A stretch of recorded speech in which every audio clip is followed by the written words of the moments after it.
fun, no doubt. Okay. So, coming back to where we were discussing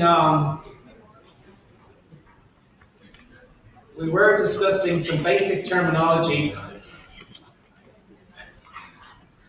concepts about functions.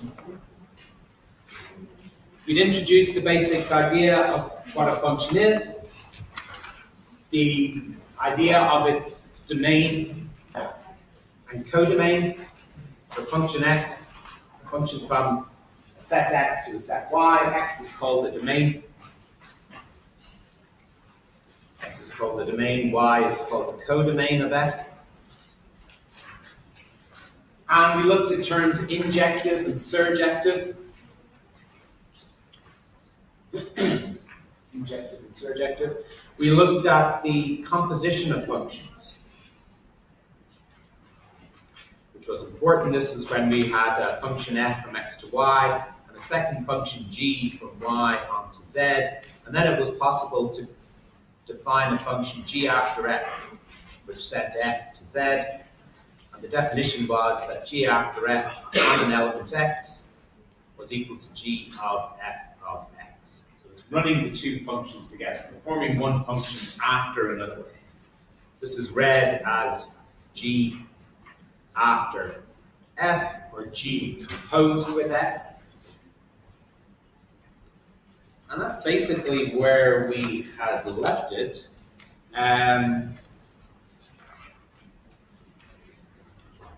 Pictures for thinking about functions. Well, we've already been looking at things like these Venn diagram type pictures. So if you had sets x, y, and z, our function f is going here, our function g is going here. So then you can see naturally how the function g after f goes from the domain of f onto the codomain of g. And you can draw in individual mapping arrows to show the effect of elements here. So this element here is f of x. This element here is g of f of x. And you can stick loads of other arrows through the diagram to indicate the action of the function. So that's one type of picture that can help you think about functions. Another type of picture that can just help you conceptually think about functions is to think about it's kind of some kind of machine or a machine. So a function is a machine. It's a box which is labeled with the name of the function. And these machines have inputs and outputs. You feed into it an x, and what pops out is an f of x. It's just a conceptual idea of picturing a function. And this is also helpful because if you've got one function f like this and another function g,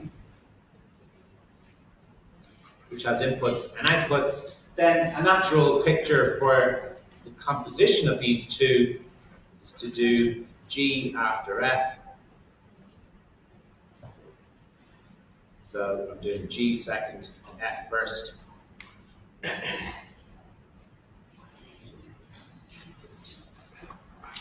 Okay, so this is the picture of the function g after f.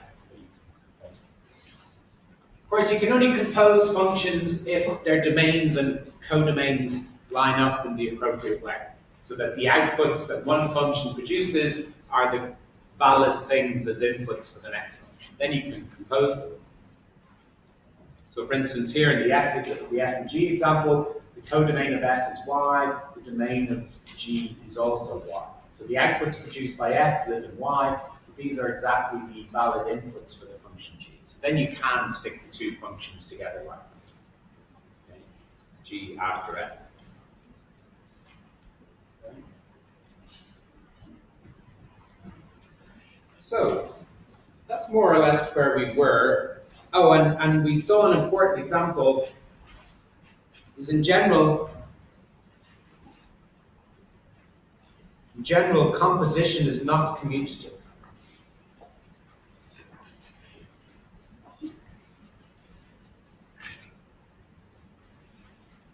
What that means is, in general, if you compose two functions, in general, we do not expect g after f and f after g to be the same. Okay? So in general, g after f is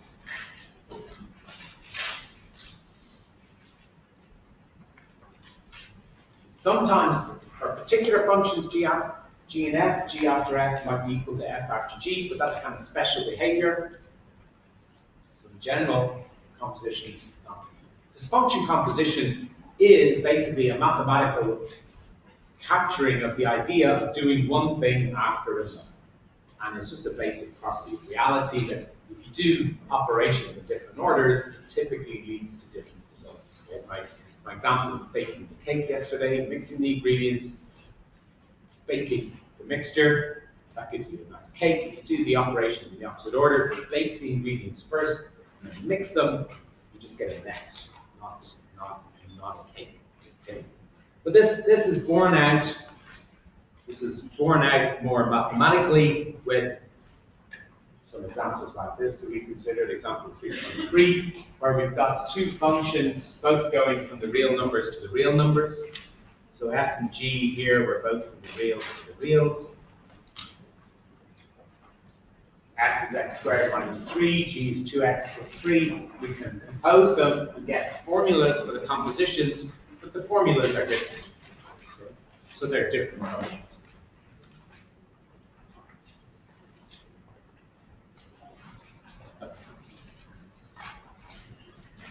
So continuing on then, associated with the idea of composing functions, we want to talk about inverse functions as well. But first of all, we have the definition of an important function, which is the identity function on a domain X. So this is a special function which goes from the set X to itself, to X, just a normal X there. So you can have this identity function on any domain, and it has a very nice definition. For every argument, little x, the identity function just gives the same element as its output. Okay? So it's the function that does nothing to the input. It just returns the input straight away as the output. Okay, this is called the identity function. And then the next definition, definition 3.13, is the notion of inverse function. And this is where we refer back to our properties of injective and surjective. So if a function f from x to y is injective and surjective,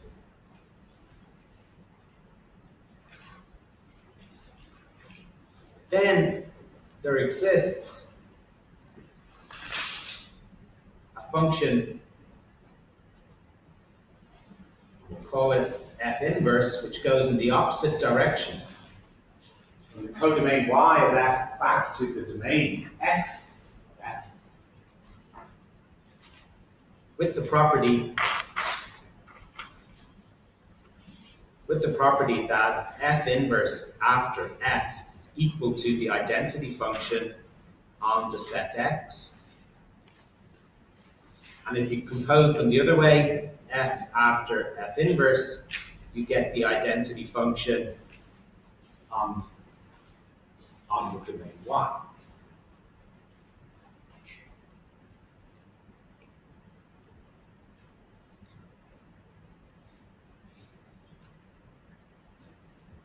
Now, why do we need it to be injective and surjective? Okay.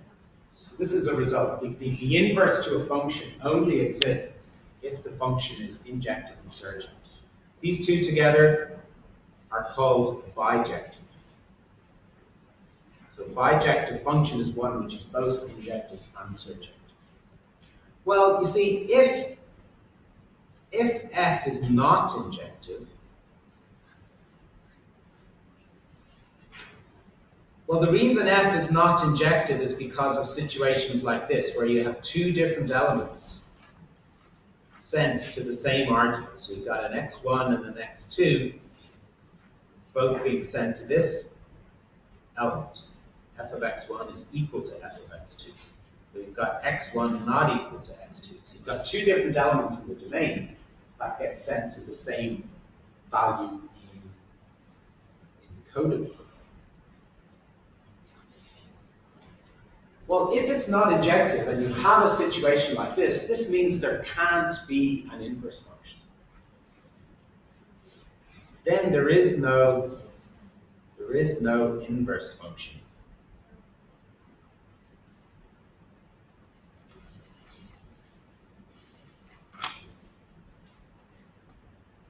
Because the question is, what value, whatever this value is, let's call this thing little y, because what value are we going to assign to little y? On the one hand, if this f inverse, if you compose it with f, you're supposed to get the identity function. So if you do f inverse after f on x1, you're supposed to get back to x1. If you do f inverse after f on x2, you're supposed to get back to x2. But you can't do that because f of x1 is equal to f of x2. See? With f inverse after f, if you apply it to x1, that's equal to f inverse of y. And you kind of want this to be equal to x1. But at the same time, you want f inverse after f applied to x2. You want that, which is also f inverse of y, you want this to equal x2. But these two are not equal. So you can't have it. You might want it, but you can't have it. Okay? So there is no such function, f inverse, that can do that. Because it's trying to send this element y to both outputs x1 and x2. And a function can't do that. Functions are single valued. You give a function an input, it produces an output element. You can't send this one element back to those two elements. So this can't happen.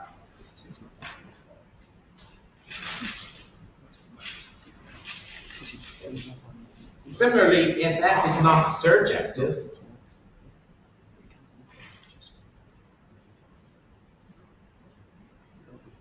that means you've got some kind of picture like this where there's a lonely element, little y here.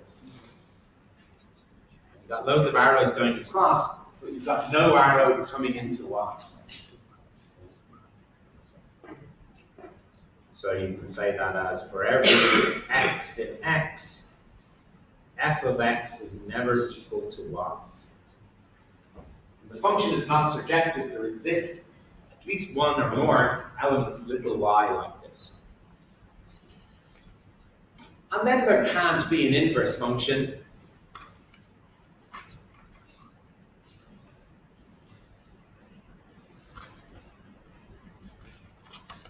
Because suppose there was,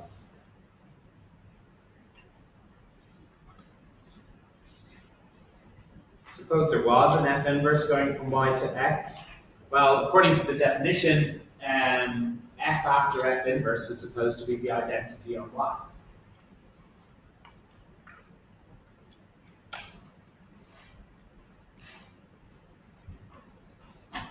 According to the definition, if you compose f with f inverse, it's supposed to be the identity function on the set y. Okay? But you can apply it to y, the element little y. This gives you f of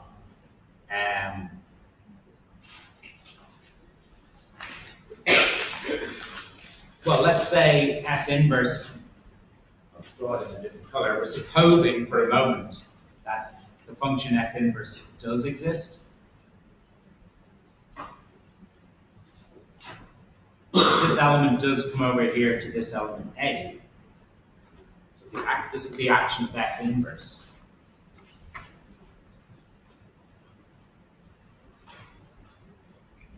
But we want this to equal y, okay? Because the function f after f inverse is supposed to be the identity of y. We want that, but we've just assumed that that doesn't happen. We've just assumed up here the function is not surjective, and y, little y, is a witness to this non-surjectivity of f. So there is no element x the domain of f that gets mapped to y. But if there is going to be an inverse function, we want there to be an a that gets mapped by f to y. We just said there isn't. So that's a contradiction. Okay. So this assumption here that there is a function f inverse is wrong. There can't be a function f inverse when the function is not surjective. So this can't happen. Contradicts what we just said, what we just assumed about f. So no inverse function here.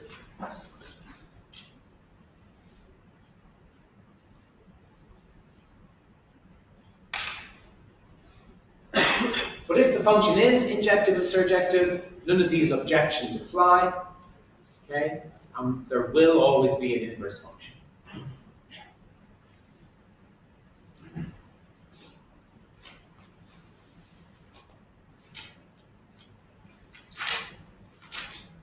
So if you look at example 3.5, just to make this a bit concrete,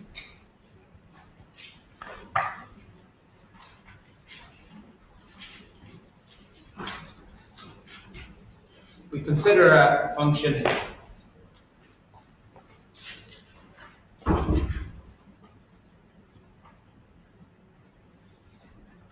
defined by this formula, f of x is 2x minus 5. Now we'll take f to be operating on the real numbers and in order to make sure that it's surjective, we'll just have the codomain as being the image.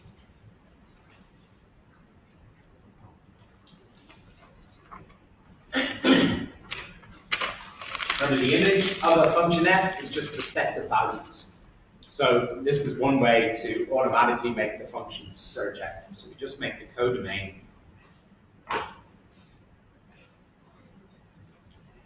the set of f of x such that x comes from the domain of f, which in this case is r. So this function is automatically surjective, and it is injective as well. And so if you let 2x minus 5 equal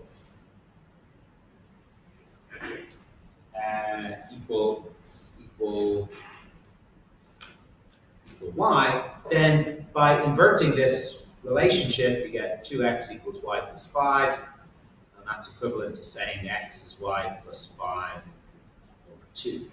So we can define f inverse now as going from the image of f back to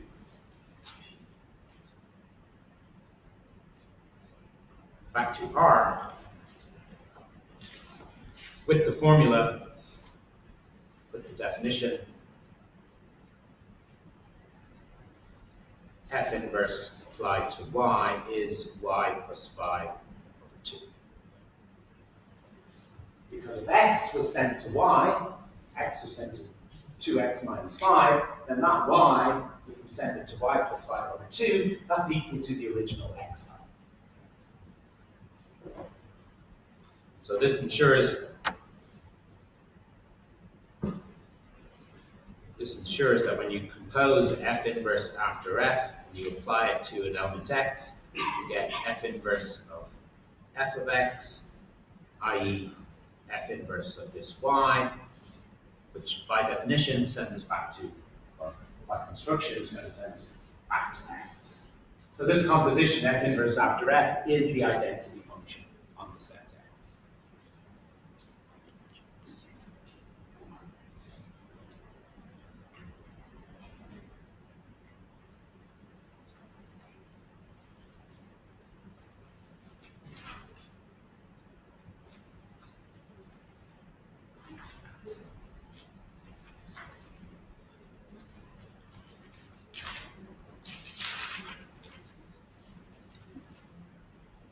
Now for real valued functions, there's a very nice,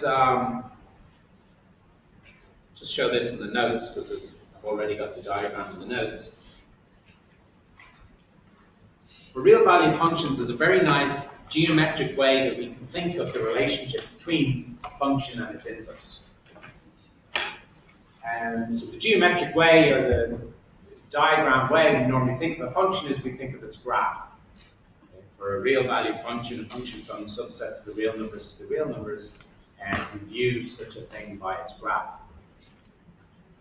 In example 3.6 in the notes there, you can see we've shown an example of the squaring function and its inverse, which is the square root function.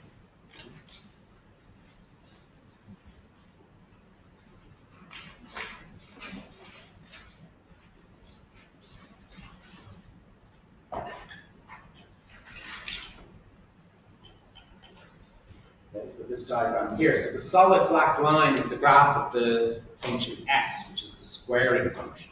Sends x to x squared. This dotted and dashed line is the graph of the square root function, which is the inverse to that function. And we can appreciate here the geometric relationship between the two. Also plotted here, the dotted line is the line y equals x. And the relationship between the two graphs, they are reflections of each other in the line y equals x.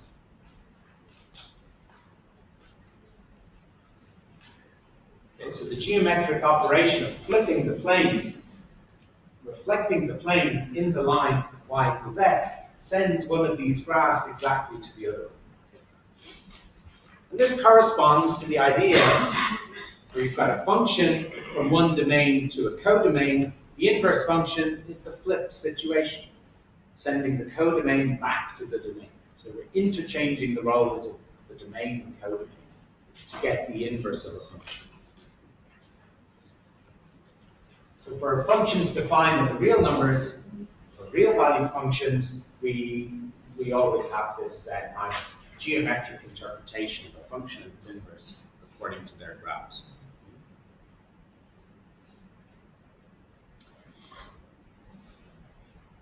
And in theorem 3.1,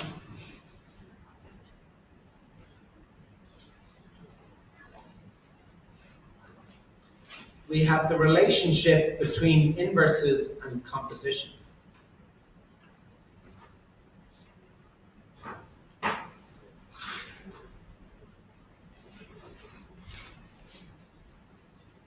So if you can compose two functions, or I'll write it as g after f, so it's how it's written there.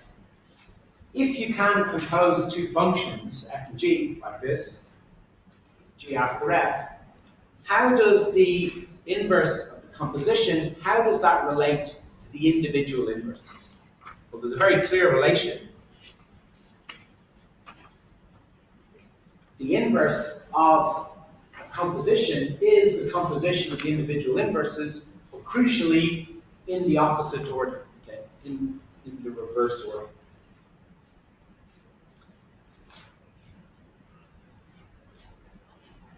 And the idea here, if you adopt the machine view, or way of thinking about functions, in the machine view, the function, the composition g after f is, we do f first and then g.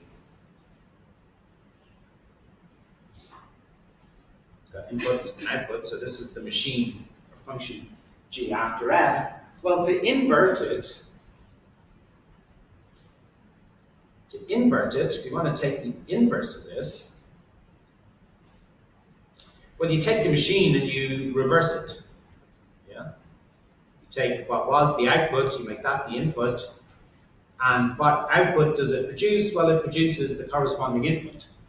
So you just simply take the machine and run it backwards for the inverse function. But of course, if you look at the contents of this machine here, is the box G and the box F. So it's the same machine, just run backwards. But these boxes should now be labeled G inverse and F inverse, because they're the machines F and G, but run backwards, run in the opposite direction.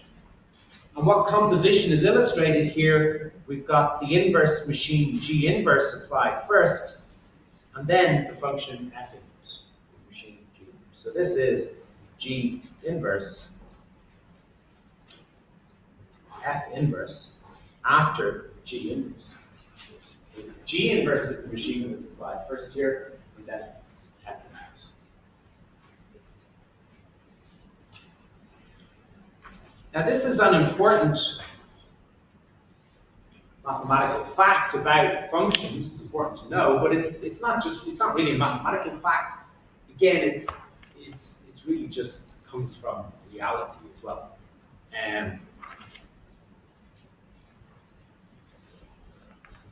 mean, it makes sense. If you think of what you do when you get up in the morning, when you get up in the morning, you dress your feet, right? How do you dress your feet? You put on your socks, tights, or whatever.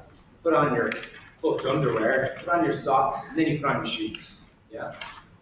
So those two operations: put on socks first, and then put on shoes. When you get home in the evening, you're getting undressed. How do you invert those operations? Well, you take your shoes off first, and then you take off your socks. You don't. So you have to undo the operations in the opposite order. Okay? It makes sense. It's not really a mathematical fact. It's even more fundamental than that. It's just about reality. In the morning you put your socks on, then your shoes. When you come in the evening, you invert the shoes first, and then you invert the socks.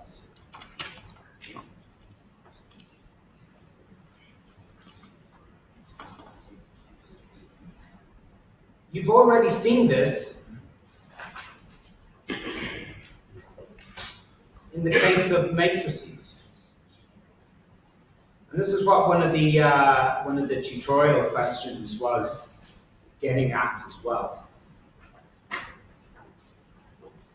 So this is summarized in the tutorial sheet. But you've already seen matrix multiplication. You know that the inverse of a product of two matrices, if it exists, and if the inverses of the individual matrices exist, the inverse is the product of the inverses, but crucially in the opposite order.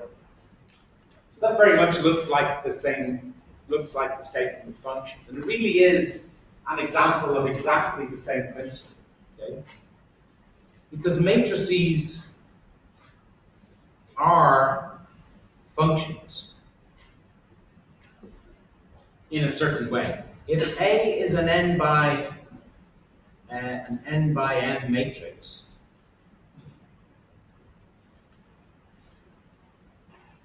so it's got so n is the number of rows, so n rows by m columns. Then A is a function. A can actually be viewed as a function from Rn to Rn, where we think about the elements of Rn as being,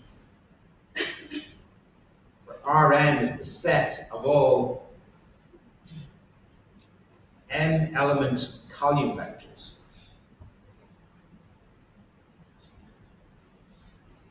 So the xi are all real components. So this is all n element column vectors.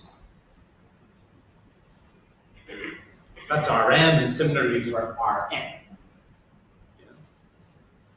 And so this function, the way this function acts is, where the function acts by, well, okay, in the tutorial handout I call the function t. So I put t as the function, because these are called linear transformations, which you'll be coming on to study in detail in linear algebra soon. And so I put in, I'm calling the function t with subscript a, because it comes from this matrix.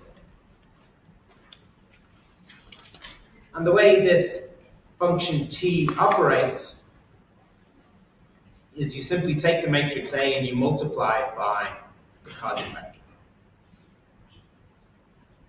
Now here you're multiplying an n by n matrix by a column vector, which is m by 1. And from your study of matrix multiplication, you know that this is going to give us an n by 1 output, which is a column vector of values y1 up to yn. So there's this very natural way that matrices and the definition of matrix multiplication shows you that to any particular matrix there is associated a function. It's called a linear transformation. These are the nice functions between vector spaces. It's a function from Rn to Rn. And because of the way these functions are defined, composition of linear transformations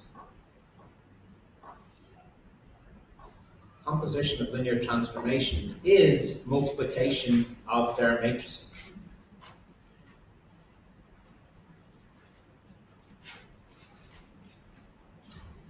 So what that means is, if I compose two linear transformations, one's corresponding to matrices A and B, if they can be composed, if they go from the right domains to the codomains, then this is equal to the linear transformation corresponding to the matrix B times A. So the composition of the linear transformations is represented, or is equivalent to, the multiplication of the matrices. So there's a strong sense in which matrices, which up to now we think of as rectangles and numbers, they really are functions, representing functions from one vector space to another. And this may be slightly perplexing operation of matrix multiplication that you've been studying. The reason it is as it is, or the kind of meaning it has, is that matrix multiplication really is the composition of these linear transformations. And so with this understanding, that formula for the inverse of a matrix product begins to make a lot more sense. Okay? Because it really is, B is putting on your socks, A is putting on your shoes. So to invert that relationship, you first take off your shoes and then take off your socks. Okay? It really is an example of that fundamental fact that to invert a sequence of transformations, you invert each individual transformation, but you have to perform the inversions in the opposite order. Just makes sense. It is a mathematical fact, but it's even deeper than that. It's just about reality.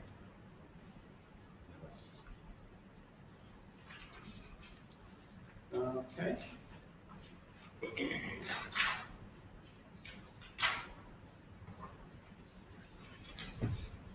Okay, let's have, are there any questions that I could answer about that?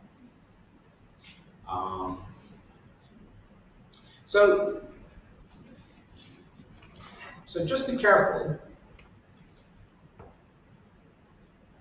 Just be careful with these issues of commutativity.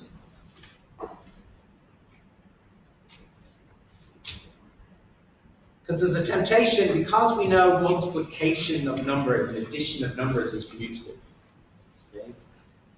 So like for numbers A, B, little a and little b. Okay, we know A plus B is B plus A, and A times B is equal to B times A. You know, that's the kind of stuff you do in primary school. But and that can give you maybe a little bit of a false impression that, you know, most of the time you can swap the order of things. Right? But really, once you get away from specifically numbers, once you get into studying functions, transformations, you got to lose that default assumption of commutativity. Really, the typical behavior is that things are not commutative. The order of operations, the order of things does make a difference. And in certain special cases, they might be commutative, but the general typical behavior to be expected is that they are not commutative.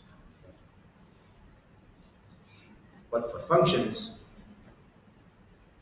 transformations, this cannot be assumed, and indeed it shouldn't be assumed. You should expect things to not be commutative. So commutative is the name for this property that doing the operation in two orders is the same. It's very special behavior.